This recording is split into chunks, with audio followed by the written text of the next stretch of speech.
శాసన మండలిలో Indapur dairy heritage YCP అధికార పార్టీ నేతల మధ్య డైలాగ్ వార్ నడిచింది. ఇందాపూర్ డైరీకి హెరిటేజ్ కు ఎలాంటి సంబంధం లేదని అచ్చెన్నాయుడు స్పష్టం చేశారు. ఆధారాలు ఉంటే చూపించాలని డిమాండ్ చేశారు. దీంతో రెచ్చిపోయిన వైసీపీ నేత బొత్స ఇందాపూర్ డైరీ పేరుతో హెరిటేజ్ సంస్థ టీటీడీకి నెయ్యి సరఫరా చేసిందని, తన వద్ద ఆధారాలు ఉన్నాయని చెప్పుకొచ్చారు. సంబంధం లేనటువంటి ఒక రెప్యుటేషన్ కలిగినటువంటి హెరిటేజ్ సంస్థని సంబంధం లేకుండా తీసుకొచ్చి దాన్ని బదనాం చేయాలని ప్రయత్నం చేస్తున్నారు.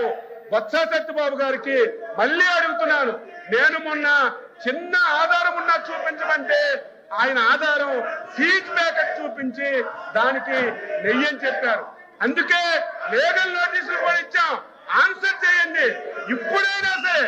ఇప్పుడైనా సరే మీరు ఒక్క ఆధారం, ఇదిగో వైసీపీ పార్టీ వాళ్ళు ఇందాపూర్ డైరీకి హెరిటేజ్ కి ఈ సంబంధం ఉంది, ఈ సంబంధం చేశారు అని మీకు ఆధారం చూపించమనండి.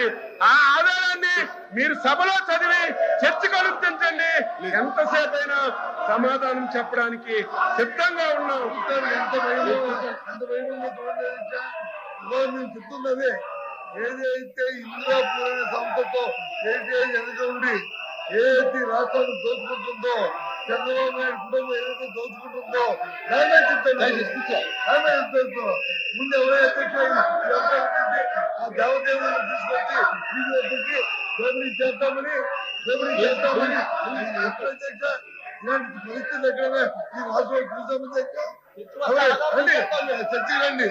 మీ వెబ్సైట్ లో ఉన్న ఏదైతే ఉందో అధ్యక్ష ఇదిగో చెప్పారు, ఇదిగో పంపిస్తాను.